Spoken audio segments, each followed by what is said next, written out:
Saya mulai mengenal dunia politik itu sekitar 10 tahun yang lalu. Waktu itu saya masih duduk di bangku kuliah. Nah, semenjak masa kuliah saya aktif di berbagai organisasi, ya salah satunya juga Badan Eksekutif Mahasiswa. Nah, itu pertama kalinya saya belajar dan mengetahui tentang politik.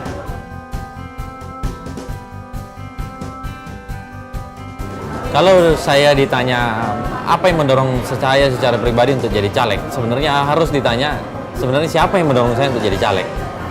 Saya tidak pernah terpikir sama sekali untuk menjadi seorang staf ahli, apalagi kemudian saya menjadi seorang caleg.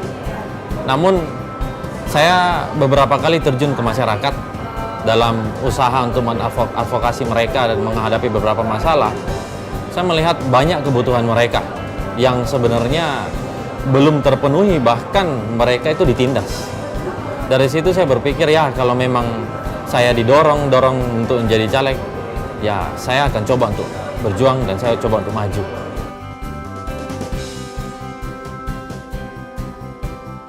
Seandainya saya terpilih di tahun 2014 ini menjadi anggota DPR RI, saya tidak akan jauh-jauh untuk berpikir. Karena saya bidangnya itu hukum, saya akan bekerja bagaimana caranya sehingga penegakan hukum di Indonesia itu dapat berjalan dengan baik dan sebagaimana mestinya. Karena pengalaman saya terjun ke masyarakat itu banyak sekali proses-proses penegakan hukum, baik di pemeriksaan hingga proses peradilan, itu banyak campur tangan oknum-oknum yang tidak bertanggung jawab.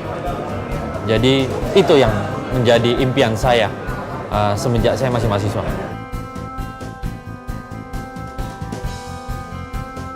Tokoh politik yang saya kagumi ada dua di Indonesia, itu Gus Dur dan Soekarno. Kenapa? Karena Soekarno pada saat pendirian bangsa ini dia menaruh fondasi awal bahwa Indonesia adalah keberagaman. Dan Gus Dur setelah Orde Baru juga mengulangi hal yang sama, bahwa Indonesia ini adalah plural.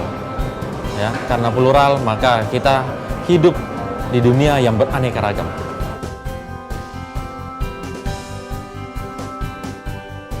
Paling pertama yang saya pikirkan pada saat saya mendengarkan istilah caleg itu adalah mengeluarkan uang yang banyak. Kenapa? Karena kita tahu semenjak zaman reformasi perpolitikan di Indonesia begitu terbuka, begitu bebas, pertarungannya juga begitu bebas. Nah, banyak sekali orang yang bertarung di dunia ini berusaha memenangkan pertarungan dengan menggunakan cara-cara yang instan. Salah satunya dengan money politik. Nah, money politik itu memang cepat, tapi juga merusak moral bangsa. Nah, ini yang paling saya takutkan selama saya mendengarkan kata caleg.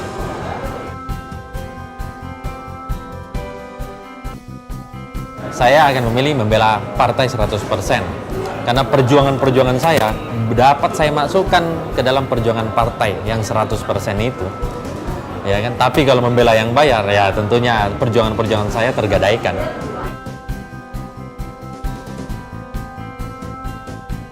Tidur di ruang parlemen atau studi banding ke luar negeri, saya akan memilih studi banding. Kenapa? Jangankan ke luar negeri, ke desa-desa, ke kampung-kampung, ke kota-kota di Indonesia yang belum pernah kita pergi saja, kita akan melihat begitu banyak fenomena. Ya, apalagi kita keluar untuk studi banding ke luar negeri. Tapi kalau tidur, ya tidak ada yang kita bisa dapat kecuali mimpi. Ya, itu aja. Korupsi atau narkoba itu pilihan yang gampang. Saya tidak akan pilih dua-duanya. Kenapa? Karena korupsi dan narkoba sama-sama merusak. Korupsi merusak semuanya, termasuk moral kita. Narkoba merusak badan kita. Saya ini orang yang penakut. Saya takut ketagihan narkoba, jadi saya nggak akan pilih narkoba. Saya juga takut nggak bisa berhenti korupsi, makanya saya nggak akan korupsi. Ya. Nah, karena itu saya nggak akan pilih dua-duanya.